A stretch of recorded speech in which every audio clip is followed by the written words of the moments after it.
हम आम आदमी के लिए कोशिश कर रहे हैं कि टारगेटेड सब्सिडी दें उनको, ताकि उनको आटा, दाल, चीनी और घी जो है वो सस्ते दामों मिले। इसके साथ साथ ये भी कि इस फ्लोटिंग सिस्टम से हमारा ट्रेड डेफिसिट मतलब कि तिजारती खसारा कंट्रोल में रहता है। इसके साथ साथ नॉन एसेंशियल इंपोर्ट्स मतलब कि जो हमारे मुल्क में गैर जरूरी इंपोर्ट्स हो रही हैं उसको भी देखा जा सकता है और हुकूमत उसको कट ऑफ कर सकती है। अब यहाँ कुछ लोगों के मुताबिक जब कंपैरिजन करते हैं इस हुकूमत का पिछली हुकूमत से, तो उन लोगों के मुताबिक पिछली हुकूमत ने डॉलर को 104 पर 4 साल तक स्टेबल रखा हुआ था और इस हुकूमत का डॉलर जो है वो ऊपर नीचे आ रहा है। हमारा इख्तिलाफ ये है कि स्टेबिलिटी इसको नहीं कहते कि डॉलर 104 पर 4 साल तक टिका रहे। स्टेबिलिटी इसको कहते हैं कि डॉलर अगर गिर रहा है 10 रुपए गिरे तो 5 महीने, 6 महीने, 10 महीने में गिरे, 1 पैसा, 2 पैसा, 10 पैसे गिरे, ताकि इन्वेस्टर को डिसीजन लेने का टाइम मिल जाए, ताकि हुकूमत को डिसीजन लेने का टाइम मिल जाए। आप ये समझते हैं कि मुस्लिम लीग नवाज के दौर में 104 रुपए पे डॉलर रहा 4 साल, वो अच्छी पॉलिसी नहीं थी? बिल्कुल अच्छी पॉलिसी नहीं थी। जब आप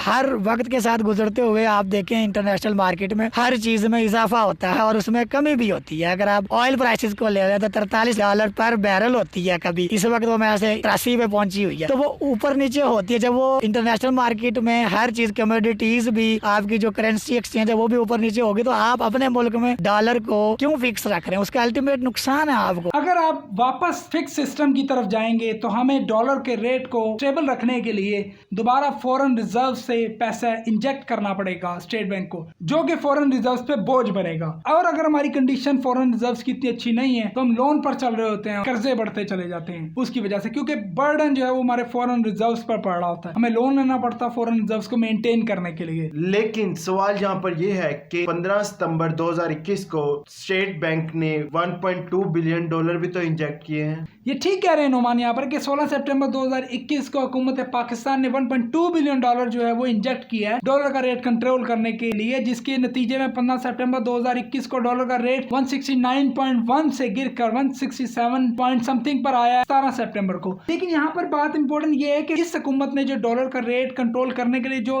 फॉरेन रिजर्व्स को इंजेक्ट किया है वो और पिछली हुकूमत ने जो इंजेक्ट करती थी उसमें फर्क है। पिछली हुकूमतें डॉलर को रेट को फिक्स करने के लिए कंटिन्यूसली इंजेक्ट करती थी, लेकिन इस हुकूमत ने इसलिए इंजेक्ट किया है कि डॉलर का रेट कहीं बहुत ज्यादा राइज ना कर दे और एक पैनिक की सिचुएशन मार्केट में ना आ जाए। तो ये दोनों सिचुएशन में फर्क है। एक केस के अंदर डॉलर का रेट परमानेंटली एक जगह कंट्रोल करने के लिए किया जाता है, लेकिन दूसरी केस के अंदर डॉलर कहीं पैनिक सिचुएशन ना क्रिएट कर दे इसलिए किया जाता है। और अब राइज एंड फॉल के ट्रेंड को होने दिया जाता है, लेकिन ये नजर रखी जाती है कि कहीं बहुत ज्यादा राइज होने के बाद मार्केट में पैनिक की सिचुएशन क्रिएट ना हो जाए। उस सिचुएशन को रोकने के लिए स्टेट बैंक जो है वो इंटरवीन करता है। लेकिन नोमान, क्या ये पैनिक की सिचुएशन है? आप क्या समझते हैं? नहीं, मैं इसको इतनी बड़ी पैनिक की सिचुएशन नहीं समझता, क्योंकि पिछले calendar year average exchange rate 162 पर था और इस कैलेंडर ईयर में डॉलर का एक्सचेंज रेट 159 पर है और करंटली डॉलर 168 के करीब है। तो ये एवरेज डेप्रिसिएशन 2 से 3% बनती है और 2 या 3% डेप्रिसिएशन स्टेट बैंक के मुताबिक नॉर्मल डेप्रिसिएशन है। और दूसरी बात यह है कि दुनिया में दूसरी करेंसीज भी डेप्रिशिएट हो रही हैं, लेकिन यहाँ इंपॉर्टेंट बात यह है कि हुकूमत पाकिस्तान इसके लिए क्या करने लगी है। हुकूमत पाकिस्तान वो नॉन एसेंशियल गुड्स जिनकी इंपोर्ट है वो बंद करने लगी है, ताकि हमारा डॉलर का इतना ज्यादा गिरना उसे कंट्रोल किया जा सके, जो कि इस फ्री फ्लोटिंग सिस्टम की एक खूबसूरती है। जैसे ही बहुत ज्यादा नॉन एसेंशियल आइटम्स इंपोर्ट होने लगेंगी वो आपके सिस्टम में रिफ्लेक्ट हो जाएंगी और हुकूमत पाकिस्तान उस पर कट लगा देगी, जो कि एक सिस्टम की खूबी है। लेकिन जब हम बात करते हैं एक आम आदमी को इन बातों से शायद इतना असर ना हो। आम आदमी के लिए अहम ये है कि महंगाई कितनी हो रही है, डॉलर के बढ़ने की वजह से महंगाई हो रही है, उसको इस बातों से असर होता है। डॉलर का बढ़ना जाहिर सी बात है महंगाई लाएगा, पेट्रोल प्राइसेस राइज करेंगी, हमारी इंपोर्ट बढ़ेगी, जो कि अभी रिफ्लेक्ट नहीं करेगी, आज से 2 या 3 महीने बाद रिफ्लेक्ट करेगी हमारी इकोनॉमी में। लेकिन उसकी एक बड़ी वजह ये भी हमें याद रखनी चाहिए कि इंटरनेशनल मार्केट में जितनी भी अशियाएं सारों की प्राइसेस 60 साल की तारीख की सबसे बुलंद तरीन सतह पर इस वक्त मौजूद है। महंगाई है पूरी दुनिया में 60 सालों में सबसे ज्यादा महंगाई है। तो जब ये आप कहते हैं कि ये लोग परेशान हैं, मैं बिल्कुल एक्सेप्ट करता हूं कि लोग परेशान, लेकिन अगर आप देखा जाए तो हमारे पास चॉइस क्या है। हम आम आदमी के लिए कोशिश कर रहे हैं कि टारगेटेड सब्सिडी दें उनको, ताकि उनको आटा, दाल, चीनी और घी जो है वो सस्ते दामों मिले, इनको जो है चीजें सस्ती मिले। और हमने बहुत देर तक तो पेट्रोल की प्राइसेस बढ़ाई नहीं। आज आपकी पेट्रोल की जो प्राइसेस हैं वो हिंदुस्तान की अगर 200 और 50 रुपए लीटर है तो आप 123 पे हैं, आधे पे भी नहीं है। और इसी तरीके से बाकी बांग्लादेश, श्रीलंका, तुर्की, अफगानिस्तान, ये सब आपसे कुछ 40% ज़्यादा है। हमने नहीं बढ़ाई तो हम ये, लेकिन हम फिर भी समझते हैं कि चीज़ें महंगी हुई हैं और हम उसको सस्ता करने की कोशिश कर रहे हैं। और फिर हम ये भी चाह रहे हैं कि हम इसके बीच में प्रोडक्शन बढ़ाएं। एग्रीकल्चर में हमने बड़े पैसे खर्च किए हैं ताकि अगली दफ़ा हम अपनी जो है इंटरनेशनली हमें इंपोर्ट ना करना पड़े और इंटरनेशनल प्राइसेस जो हैं वो हमारे पे लागू ना हो। तो ये तो हम कोशिश कर रहे हैं, लेकिन ये एक फैक्ट है कि दुनिया के बीच में आप जो भी महंगा जो कमोडिटीज़ हैं वो आप देखेंगे कैसे बरतानिया के बीच में जो है जुलाई के बीच में जो फूड प्राइसेस हैं 31% बढ़ी हैं, एक महीने में 31% बढ़ी हैं। तो ये एक वर्ल्ड वाइड फिनोमेना है। हम पूरी कोशिश कर रहे हैं शॉर्ट रन में भी कम करने की और लॉन्ग टर्म में भी हम कम करने की कोशिश कर रहे हैं। इंशाल्लाह जिसमें हम वो सुरखूर होंगे, लेकिन इसका हमारी ग्रोथ के साथ कोई ताल्लुक़ नहीं है और इसका जो है जो हम पहले बात करें IMF के साथ ताल्लुक़ नहीं। हालांकि ग्रोथ के साथ ये ताल्लुक़ है खान साहब कि जो लोगों की इनकम जब बढ़ेंगी तो अफोर्डेबिलिटी बढ़ेगी।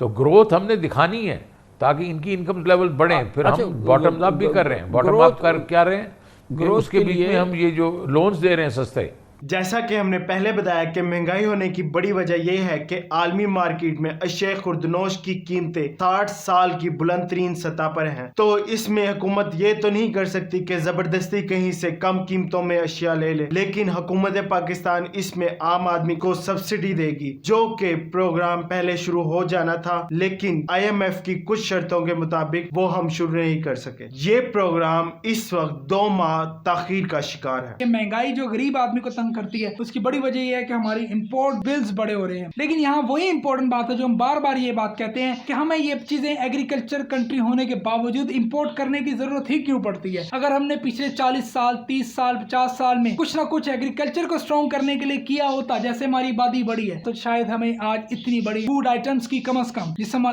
किचन चलता है एक आम आदमी का, वो चल सकती थी। लेकिन जो कि डायरेक्ट इफेक्ट होते हैं जब डॉलर की प्राइस बढ़ती है या जब इंटरनेशनल मार्केट में आइटम्स की, फूड आइटम्स की या दूसरी आइटम्स की प्राइस बढ़ती है, एक आम आदमी बिल्कुल डायरेक्ट इफेक्ट होता है। तो ये थी हमारी वीडियो। तो आखिर में जो हमने बातें नोट की 3-4 वो ये है कि $1 की जो कीमत है उसकी गिरने की 3 से 4 वजूहत हैं। उसके अलावा ये है कि ये सिचुएशन कोई पैनिक की सिचुएशन नहीं है, ये अब हमारी इकोनॉमी के लिए एक नेचुरल सी बात होगी। आप अक्सर डॉलर को राइज एंड फॉल करता देखेंगे और ये पैनिक की सिचुएशन नहीं है। और ये कि महंगाई अभी बढ़ रही है और हुकूमत पाकिस्तान 1 या 2 माह के दरमियान टारगेटेड सब्सिडी देने का इरादा रखती है, जो कि शायद पहले दे भी देती, लेकिन IMF के प्रोग्राम की वजह से लेट हो गया। तो आखिर में अगर आपको वीडियो पसंद आई तो आप लाइक, शेयर और चैनल को सब्सक्राइब करना ना भूलिएगा। मिलते हैं अगली वीडियो में।